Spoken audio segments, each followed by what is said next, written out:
Blake Lewis, always kind enough to join us on the Boardwalk Honda Hotline. Does a great job covering the Redskins, USA Today, PFWA writers as well, the whole 9 yards. We have an over and under, but I'm not going to set. I'm going to set it up for you when the time comes on how quickly I get aggravated with you. But we're going to hold off on that. But first, give me an update on Dotson. What's going on with Josh? He hurt his shoulder today. Happened actually right in front of me, less than 2 feet away. Actually, he and Josh Norman got tangled up. Basically going for a low pass in the end zone. They were in red zone drills, and Norman came down on top of Josh on top of his right side, and I guess it just put too much pressure on the left side of Doxson's shoulder, and it looked like he got up. He screamed. I mean, he was in a lot of pain. Trainers came over. They walked him off, and they walked him straight inside. So we did get an update from the team that they're just further evaluating the shoulder, but it didn't look good right away. I mean, speculation, but it looked like, a guy that may have flipped his shoulder out a little bit. How does Alex Smith look thus far? He looks good. He looks really good, and you know how it is, Q, on social media and stuff. People are saying we're praising him too much, but I mean, I've covered this team for a long time, and I've seen some shoddy quarterback play, and I've seen some good quarterback play at times. I don't think I've seen anything this consistent, though. He's just consistent, and that's probably the key word. This was the 6th day of practice, and the second day he struggled a little bit. He did, but he came back the 3rd day, looked good. 4th day looked better. Yesterday looked the best. Today looked really good as well, and he's just making all the throws. He's making a lot of the receivers here, who naturally have NFL talent. You're starting to see why they're excited about what he can bring to the table. He's just a true leader out there. You look at this offense from last year to this year with no Kirk Cousins now, and now Alex Smith at the helm. And, you got a guy in Davis, you got a kid in Paul Richardson, still a young enough wide receiver, a while with the Seattle Seahawks. You got Chris Thompson. Do you think this offense is geared more towards just ground control, or do you think that they will open it up? And when I say open it up, I'm not talking about having Alex Smith throw the ball 6-7 yards down the field. I do. I think the offense definitely will open up this year because, for one, they're going to have more weapons. I mean, obviously, Doxson's going to be a big part of what they're trying to accomplish on one side of the field. But Paul Richardson, who they brought in as a free agent from Seattle, has looked really good as well. I mean, he's looked really impressive, and he has that speed. I don't want to say anyone is as fast as Deshaun Jackson. I mean, he has an elite special speed, but Richardson is a 4.3 guy, and some say 4.2. And you're starting to see that. So he should be a guy that can open up, take the top off of defenses, something they lacked last year, which will help guys like Jamison Crowder. And don't forget about Jordan Reed. I know he's off injured, Pro Bowl tight end, but he's out here working hard. He looks healthy. You talked to him today. He said he's ready to go, and he's actually bulked up too. So he said he can just, handle the rigors of being hit on, and blocking. So I think that they feel like with the emergence of Chris Thompson last year, and then also with them drafting Darius Geis, they do. They feel like they've got a lot of weapons out there. Vernon Davis, the old man, looks good too. So it's early, Q. Everyone's optimistic, but I do think having Alex Smith behind center really gives them another dimension because he's also a guy that can run, and he's proven that in a couple practices too. What's the expectations that Thompson will be 100% here? I know coming back from that leg injury. Well, he's not 100% right now. I mean, I talk to him every day after practice. We literally just finished talking right before I came on with you guys, and he's in some pain. I mean, he's still working his way back, but he's out here making plays, and to the naked eye, most people don't know that he's feeling some pain. I keep telling him, we don't see it, and he said, but I am. And I'm like, well, he's got to work through it and as best he can, but they're probably going to have to start giving him a day or two off here and there throughout training camp because it's, he wasn't expecting to practice that often, but he's put in every day. So, and I don't mean just 7-on-7 drills. I mean, he's out there practicing when they go 11-on-11 and when there's contact, which is surprising. But Trent Williams is doing the same thing. Morgan Moses is, Jordan Reed is. So all their top guys that were injured, they're actually out here, as we say, banging out here on the field. So that should be a good sign for the Redskins, too.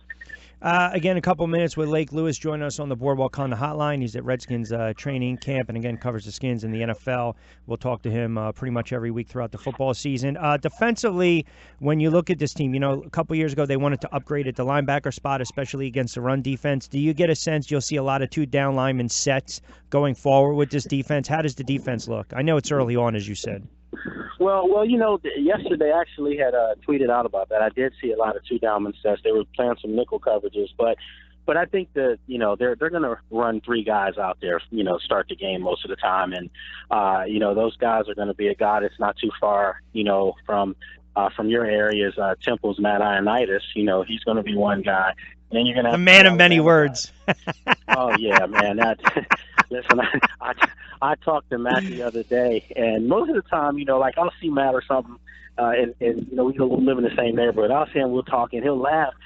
But all of a sudden, second day of practice, he's walking off, and we're talking. Well, I guess I was talking, and his answers were quick one-liners. That's all it was. It was straight to the point, man. Straight to the point. Yeah. I think there's a reason they give us. I think that's one of the reasons that the Redskins have us interview him, because he's not giving me anything.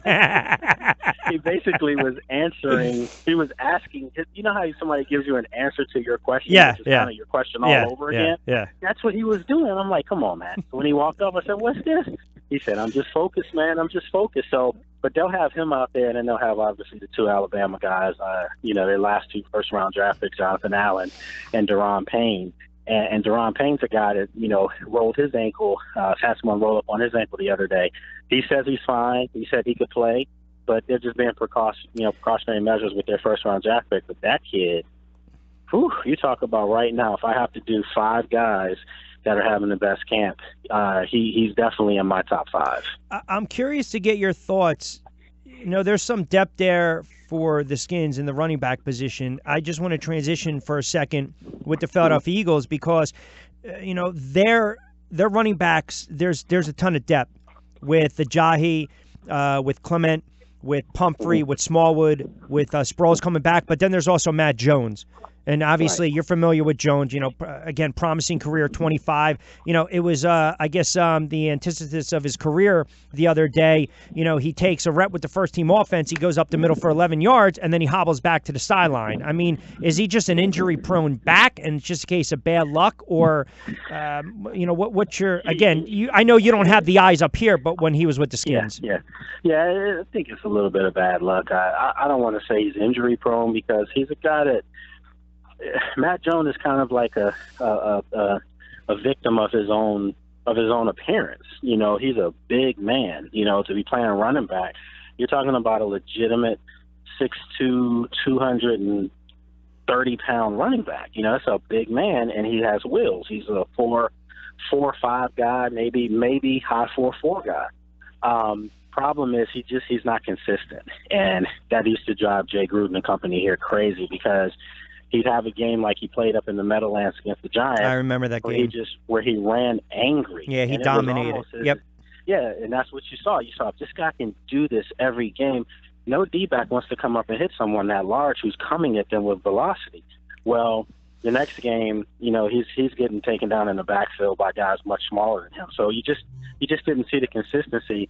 But in Philadelphia, you were thinking that, if he had a change of scenery, kind of familiar with the team that they play here in DC twice a year, it just may be better for him. But I don't see how Matt Jones really helps the Eagles in any regard. To be honest with you, I don't see how he makes that roster if they decide that Pumphrey's a guy that they're ready for. I mean, I've been told at times that they're not sure about Pumphrey right now. So. Yeah, so it'll depend, but yeah, he's definitely got all the tools. He just has to put it together on Sundays. Hey, listen, Snyder gives Gruden a 2-year contract extension in February 2017. This team hasn't won a Super Bowl for a very, very long time. They haven't won a playoff game in a very, very long time. This is Gruden's 5th year now, and it's when you think about it, it's funny because he's the longest tenured coach under Snyder. They've missed the playoffs now for 2 consecutive seasons. I know how that fan base is down there. How much pressure, and I know it's a loaded question, if you will, to me, they got to win this year. They have to make the playoffs, or does that organization start to look in another direction, or does he get that free pass because now you're bringing in a new quarterback? I think he's going to get a free pass, and I think he's earned that from the standpoint of, you said it yourself. This team hasn't been relevant in a long time. But actually, under Gruden over the last 5 years, they were relevant in the NFC East. I mean, they were a team that won the division. They went to a playoff game. They've only done that 3 other times since Dan Snyder's owned the Redskins, and that's been over 20-something years. So you have to put things in perspective. A playoff appearance in a 4-year span, a divisional title in a 4-year span. They followed that up with another winning season. They missed the playoffs by 1 game, losing to your New York Giants in the last game of the season, which was the Kirk Cousins debacle. 2 picks. Yeah, you got to win that game. You win. If you actually, even going back before that, it was a Monday night game against the Panthers at home. You win one of those last 2 home games, and you're in the playoffs. Simple as that. You win you're in a chance to win a division and be in a hunt for something again. So they feel like they're closer to that than they are to being rock bottom. And I can tell you, not blowing smoke, I've covered this team for some time in a B capacity for the last 3 years.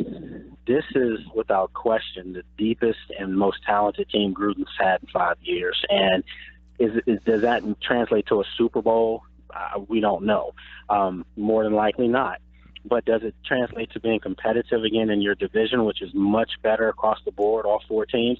Sure it does. And I think outside of the Eagles, who are a runaway favorite in my book to win the division, I think the Cowboys, Giants, and Redskins all could surprise people and be a dark horse type team. I agree. They all 3 of those teams have talent. It's just quarterback play. Yeah, question marks too. Listen, you know it's a game of inches. You're a couple bounces of the ball from 11-5 to 3-13, 5-11. That's just the way the NFL works. Every head coach acknowledges that. And by the way, I did not forget your little dig there, Kirk Cousins. I am curious before I let you get out of here. You guys just love to just prod that. I really hope Kirk Cousins lights it up with the Vikings. Speaking of quarterbacks, now I'm going to lead you into this one. You see what's going on in Baltimore with Joe Flacco.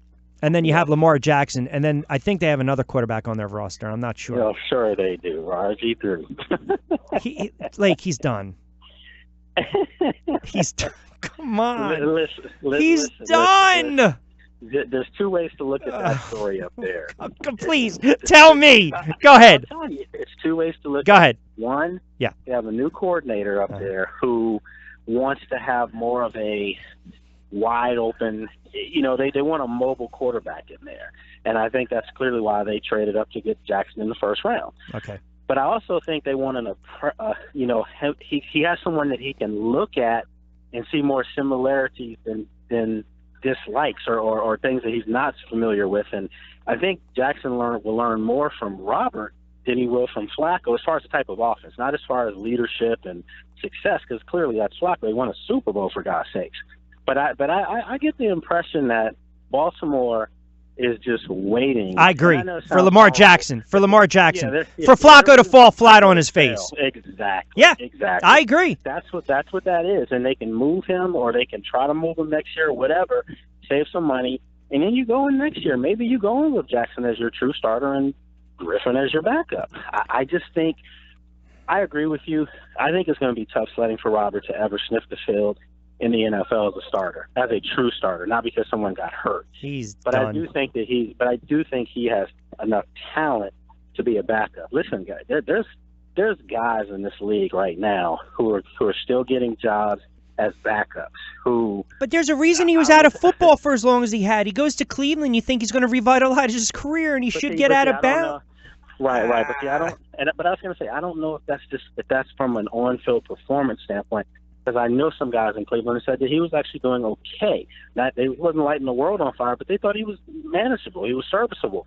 I think the issues with Robert have always been from a personality standpoint. He's a strong ego type person, and he's a nice guy. I'm friends with the guy, but he's a guy that if you don't know him, he's not going to go out of his way for you to get to know him. That's just the way he's always been, and that's what's rubbed people the wrong way. And I've had a conversation with him about it myself. Several people have. And hopefully he's humbled by this. I do think that, and I'm not trying to sing a song for the guy, but I do think it's a little bit of a tune coming out. No, but I'm just saying he's remarried, just in a different part of his life. And I think sometimes people have to eat a lot of humble pie, more so than others. And I think he knows this is it. If this doesn't work in a system that's tailored for some of his strengths, even if he's obviously as a backup, of course, if he can't adapt to the role of actually helping groom Lamar Jackson, then that's it for him. Then it's it. It's okay. over. He'll never play in the NFL. You know what? That's fair. That's fair. You've waxed poetic long enough about the RG3, and you've come back down a little bit. So I'm okay with that. But I'll tell you this and leaving letting you get out of here on this, my friend.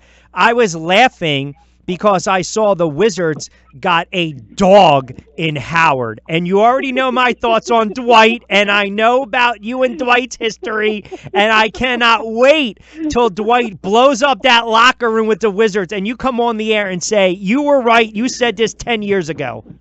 I mean, listen, man, when I started having people call me, saying, hey, you saw the news about Dwight coming in, and I'm like, well, what does it do for the Wizards at the end of the day? I'm just curious. Are you guys, listen, are there going to be Christmas cards sent? No. I mean, he's another guy. He knows this is it.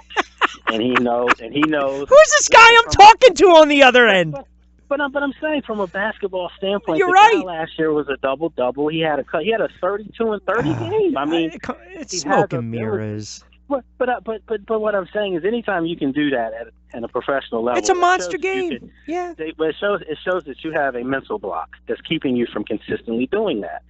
The Wizards don't need him to do that. No, they don't. What they need him to do is defend the basket, to keep guys from having open layups like they were doing on Gortat, who's the ultimate stiff. Right. So they have someone that's a little bit more athletic, but we all know about his back injuries and things like that. I don't think that does anything to close the gap between the Wizards and, say, the Sixers or Boston. Right. Those two teams are runaways. I don't care about Kawhi Leonard going to Toronto. They're going to stink. It's a two-team race in the East. Bottom line, Wizards are vying to be in that 3 through 5 category. I'll tell you what, you're the man that wears many hats. I thought I was going to prod and go to you a little more on RG3. And you didn't. You know what? You didn't. You know what? You didn't give me what I wanted. That's the thing. What do you want? I just wanted a little more of the RG3 juice so I can fire back at you, and I wasn't getting it today. Hey, man, listen, RG3 is going to come back, and he's going to have to come back. Get out of here! Now it's just now you're just trying to appease me. No, it ain't happening. Hey, listen, I always appreciate it, pal. I know you're busy and keep working hard. You're doing great stuff down there. We'll get you on every week during the season. Always appreciate a couple moments, bud. All right, my friend. I appreciate it now. Take care. You got it. All right, you got it. Be well. Lake Lewis, he's a piece of work.